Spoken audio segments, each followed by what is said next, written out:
Hi, Jane. So nice to see you. Well, I'm wearing your jacket, your Well, Ikat I can jacket, and see that. And you know what? Matching, we're in the Ikat collection, both of us. that is so true. So happy to be seeing you here. Hi. Same here. So glad you could make it, and I'm so happy you're here. So, do you want to wait for a few seconds to let our viewers join in? Absolutely. That sounds like a plan. I'm really excited because it's the first time that I am on somebody else's Insta live page. Usually, I'm And the one doing that's this what job, we right? love about it. That's what we love about it. Absolutely. That's fabulous. That's fantastic. Super cool.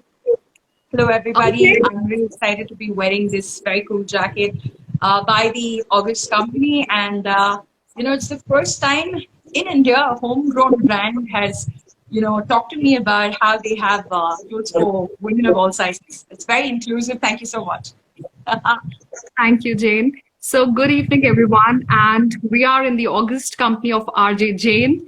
All of us in Bangalore here are so used to of hearing her exuberant voice every evening on Drive Bangalore on 94.3 FM. And I love her. She's a vlogger, she's a podcaster, and interviewer. And today the tables have turned. So we'll hear her side of the story. And let me take this opportunity to thank her. Thank you, Jane. We're just starting off with this, the August Women's Series. And thank you for honoring our request to inaugurate it. Well, I'm really excited to be here, man. And it's sort of weird because when the tables are being turned, we're like, oh my God, what are the questions that are going to be asked? But I must say, I've had a couple of interactions with you on the phone. You have an absolutely fantastic voice. And now that I've seen you, you're a gorgeous girl. Thank you. You're way too kind. Trust me. No, I'm being Okay. honest. Thank you. Thank you. So, Jane, let's get started. Let's just dive right in. Over a decade in the radio world and coming from the typical engineering, MBA, IT, and then diving right into, the radio world, which was predominantly male dominated at that time. So, and now you're so successful, like successfully having this era of 12 years and many, many more to come. How did you do it? What prompted you to take that decision? And how has your journey been so far? So just to take you a little bit back to the beginning, once I finished my engineering, I didn't know what next to do. Like most other Indian students, you finish your engineering, you know what we do next, right? Engineering, MBA, that's what you usually do. And that's what I did. I followed that norm. I finished both of that in Chennai. Just to give you a little bit background about myself, I was born in Nigeria, raised in the Gulf by two amazing parents who also happened to be my teachers at school. And my brother and I went to school with my parents every single day. And, from the time I was very little, I always talked too much. And my dad, as a teacher, had to get me out of the class, not because of my grade, they were good, but I couldn't just shut up. So honestly, that is how the whole idea of, doing something where I need to talk came in. But post that, after my engineering and MBA, I went for an internship to Radio Mirchi in Chennai. And I was so smitten with this RJ in Chennai, whose name is Suchi. And the best part is she's still on air there. And she used to wake up Chennai every day. Literally the feeling of Chennai, Madras and filter coffee and all of that. I was so inspired. I was so taken by her. And I decided that I will intern with a radio station. So I went to intern as a marketing intern. And I remember I had a boss at that point in time, Mr. Sridhar, and there was also a lovely lady called Sangeeta. So, I was just awestruck by everything that happened. And then after the marketing internship, I took a break. I went and worked in HP. But then somehow the call of the wild, the call of the radio was always there. One fine day, I met a friend, Sonali, through another friend, Chris, and she was working with a radio station, and I just quit my IT job because of the pressure. IT sales is really not for everybody. I really appreciate people who can do it so well, right? And that is how I, walked into a radio station for the first time, just flabbergasted and blown by how beautiful, a station is. I remember the first station I walked into, which is Chennai Live 104. I spent 8 years there. The studio is like an aquarium. Anybody who walks into the station, as soon as they come in, they can literally see the jock do her job or his job, and they can see from outside. So initially you're a little like, oh my God, you're like a fish in an aquarium. But after that, you're swimming freely, and it's been amazing. I mean, that is the first day I walked into the studio and I fell in love. And while I can tell you that the media genuinely has so many new people coming in every single year, and there's a turnout of all kinds of different talent out there. In spite of the multiple opportunities I had to get out of radio, I still, for the love of the station, for the love of the studio, when I walk in, I forget all my worries. I might have cried, I might have broken up with a boyfriend, I might have, like fought with my mom. I might have had a really difficult period, but I'd go into the station and I'd feel like so amazing about just, being on air. And it took me time. It took me almost 2 years to get on air from my first day entering the station. Not 2 years, around 1.5 years. And then my first programming head, Mr. Jeffrey, he said, yeah, why don't you do this? Do a radio show on weekends only about books. So it all started with my love for books, and that's where it started. The show was called Paperback, and I had authors like Jeffrey Archer. Then I recently interviewed him again. But yeah, Jeffrey Archer, Ken Follett, William Davenport, some fantastic authors on the show, Chetan Bhagat, Amish Tripathi when he kick-started, and so many of these authors. So ultimately, it was all about books and literature, and a book club that I formed in Chennai. And then from there, I got my own afternoon show. And then I did. So I'm just saying all this because, the story of becoming a primetime jock in any city is a long and arduous process. It's organic. You can't sometimes you can just go on air. Some people are super extra lucky and talented. But for me, I went through the grind. With respect to a radio station, I have pretty much swept the radio station. I've understood technical bits. I've understood the marketing bits, the events bits. And the way I talk about it, it feels like I don't care what the money is with respect to, me being an artist on air, but I really care about the way I perceive people. And I was telling you, in these 12 years, on an average, I have met a person a day on air. And that means at least 3,500 people. We did the calculation in the morning that I've talked to and interviewed, and my life just feels blessed from that perspective. It sounds so good, and there's so many things that I'm able to resonate with you. And I think we all go through our grinds to be where we are, and on the way we have to sacrifice a lot of things. Would you like to quote some anecdotes from, what did you have to give up to be able to reach where you are? Well, honestly, I had to give up quite a bit, not to be on air, but I had to give up my dreams of, being somebody who's in the tech space. I am a tech retard, by the way, but back in engineering days, I was always in the top 5, whether it was in college or school. And the same with my MBA, passed out as the best marketing student that year.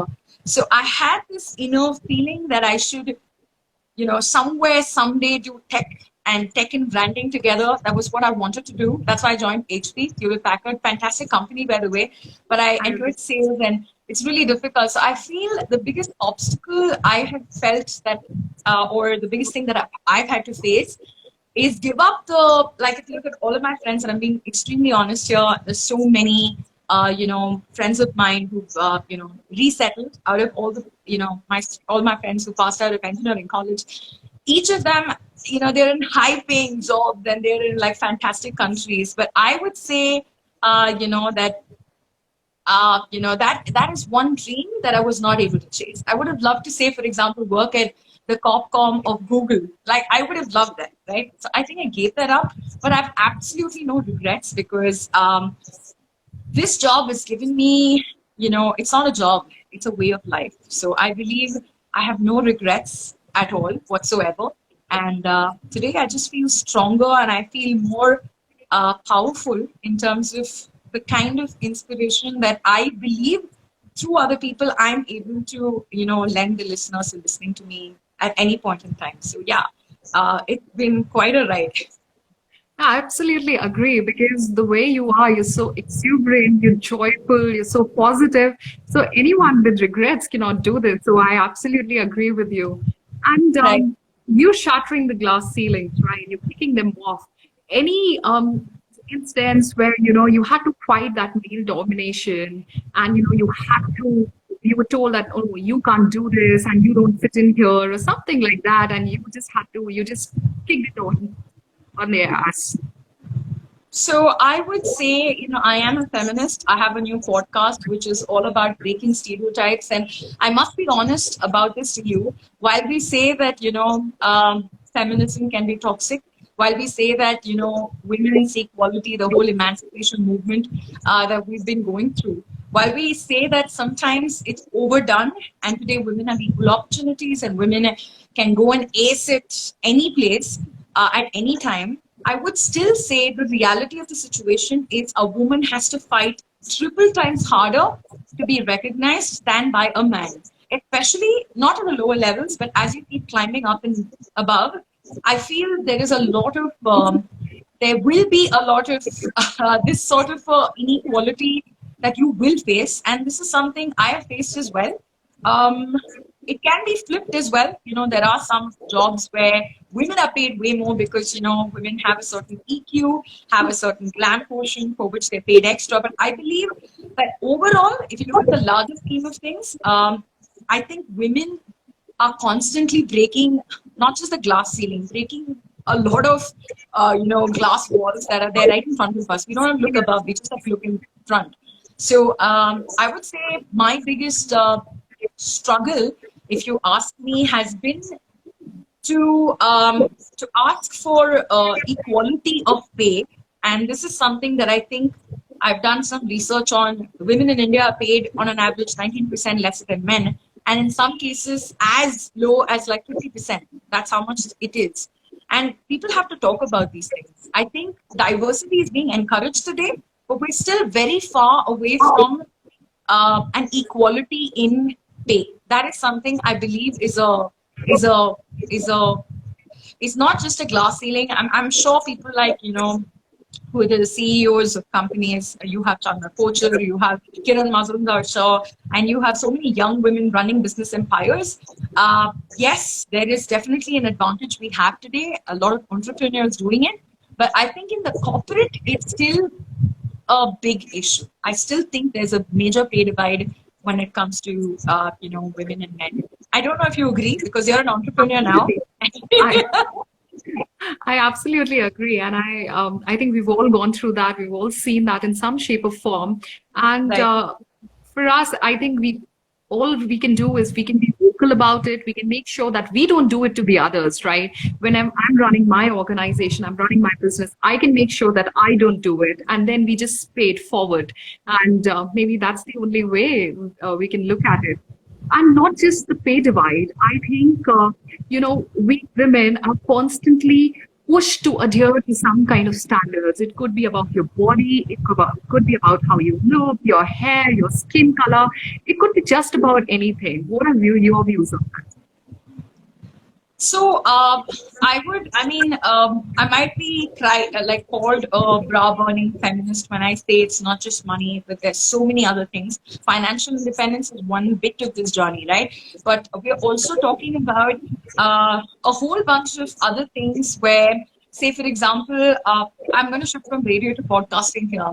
So my co-podcaster, shout out to her, Priya Rangan. She's an amazing co-host. She's in her 20s. I'm in my 30s. We decided nobody in the country right now, no women are talking on a podcast about sex, relationships, adulting. These are topics that are usually brushed under the carpet. But when we started the podcast, we realized how many people want to talk about it because these very clear divisions exist. So I really genuinely think that, I would love to be somebody on the podcast, using it as a platform, even if there are 5 people listening. If there's a way of saying that, so what if I show my cleavage? So what if I decide to pose on my Instagram with, aesthetic sort of, I wouldn't say nudity, but I'm saying, however I want to dress or present myself. If I choose to be a sugar baby, now I'm not one, but if I choose to be, why not? If I choose to be a corporate head and I choose to have like 80% of my life dedicated to my work, just like men used to do in those days, why not? So I just feel that women And I was speaking to an artist yesterday. Her name is Shiloh, and she was telling me that women are expected to shut up. Women are expected to be doormats. Women are expected to be not vocal about the differences that we face. I mean, the kind of discrimination that we face, right? But I believe that instead of complaining about it, I think we need to, like you saying, like how entrepreneurs today, there's a whole for women, by women sort of initiative. I'm all for it because only if you have more platforms like this, more entrepreneurs supporting more women to join the workforce, not just women, I would also include other orientations like, the LGBTQ community. Why not? I mean, if a woman is bisexual, if a man is bisexual, if there's trans, if there's fluid, whatever, I mean, the gender fluid, I would feel women and all other orientations should have as much of a voice and representation at a workplace and or at a business, a sort of a forum, like as an entrepreneur. I think we're seeing this in the country and the world at large right now. And I'm not going to cry out loud saying it's not happening, but I think we need to be much more vocal every time we feel that there's injustice against us. So this artist was telling me that she's working with some Dalit women in Delhi, and they are, doing an entire public spaces sort of a project. So she was telling me, in order to, reclaim public spaces, you painting on a, like she was saying, in a city like Lucknow, not in Delhi, but, in a tier 2 town, where you have so many women come out and they've never done it. We need to go there and ask for our space if we don't get it. So instead of just, instead of just sitting, and not doing anything about it, I feel moving forward and helping more women and more people of different orientations work together in newer sort of startups. I think that is the answer. Absolutely. And I couldn't agree more because I feel that women need to support women. This is like a tribe, a cause that we need to take it forward. And that's what, we're trying to do at the August Company. We're trying to build that tribe of strong, independent women who support and, encourage other women to take risks that they haven't taken yet, to be confident about themselves. And we are also a body inclusive brand. So we offer sizes from extra small to 3XL. And this year we realized that, still we are not able to cover 100% of women. And I believe that why not?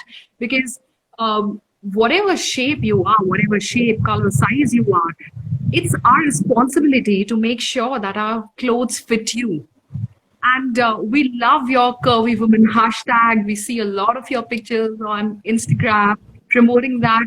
And we love it that, women are being comfortable in their own skin.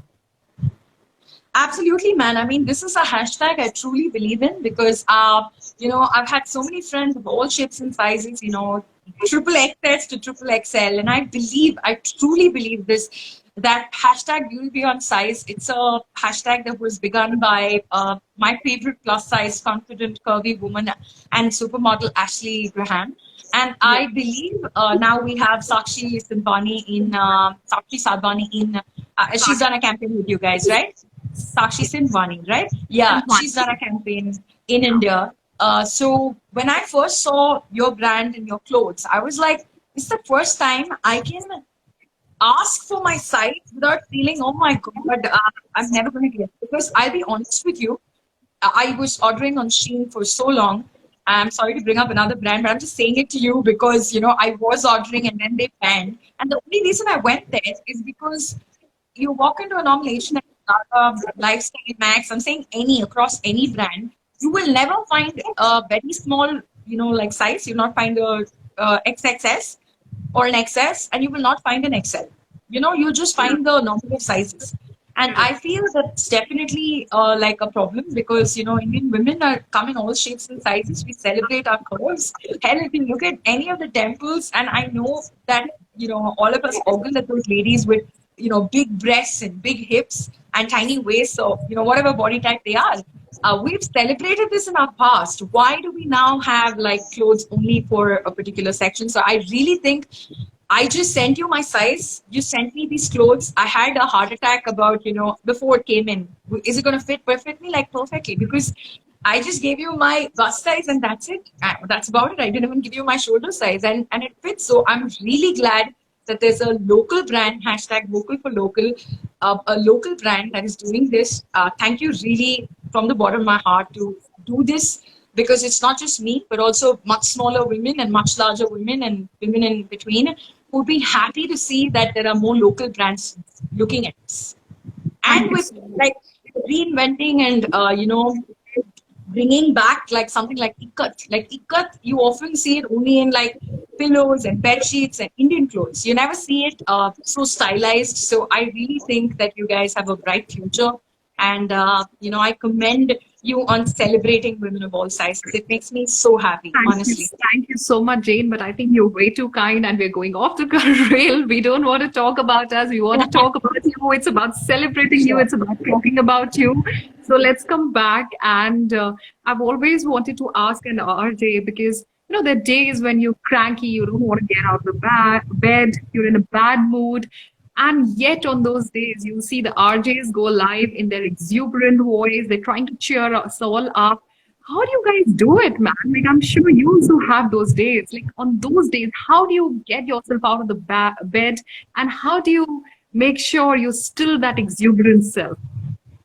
Can I tell you a secret? Yes, please.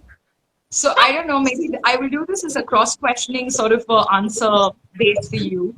How dramatic are you? Like, how much drama do you like in your life? Very little. I have little patience for drama, actually. So imagine somebody who doesn't like the drama, but sadly, because of whatever circumstances, right? And I can be vocal about this. I have been divorced, I've been separated, I'm dating now, and I'm super happy about it. But at different points of time, I have, especially in my formative years, I have had a really sort of a difficult period in my own personal life. But you can ask anybody, the people I work with, people I, interact with, guests who see me. I have never, like, I enter the studio and I feel like I'm here for a purpose, and it has nothing to do with my bank balance. It has nothing to do with my, my societal standing. It has nothing to do with me being a middle class woman. When I'm inside, I feel my job is to somehow make somebody smile. And whether it was the Chennai floods, where for 12 days I slept alone in the office with 7 other guys, and we reported throughout. I'm saying reported because even journalists couldn't get out, and we were there. We actually helped a girl who had severe bipolar disorder at that point in time. She was isolated in her home. Only her landline was accessible for a certain bit. We spoke to her, not just me, but 6 other boys who were in the studio. I remember Harshan, RJ Thosi, I remember a couple more, Sandeep, John, and some more people.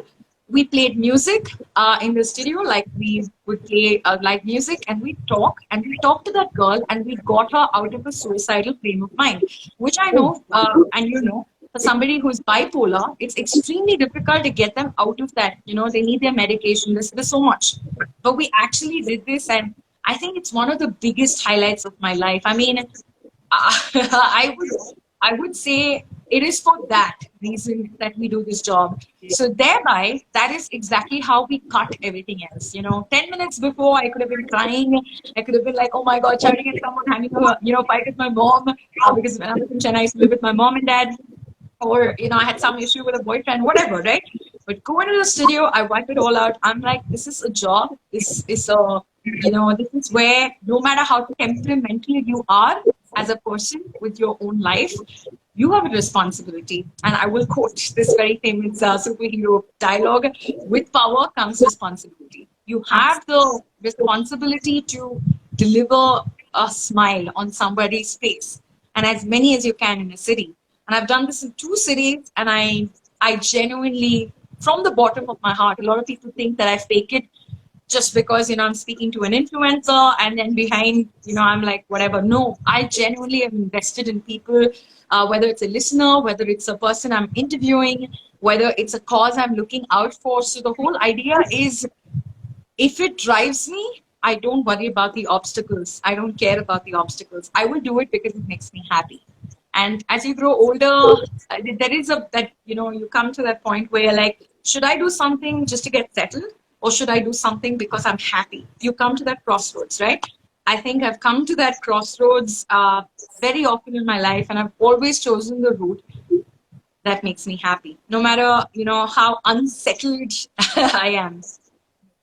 And that's what is inspiring about you, Jane. I mean, your cheerful voice, and it's such a mask on what's going on behind the scenes in your life. And this is what professionalism is all about. Like, we go to work and we do our job and we do it to our best of the capability, and that's about it.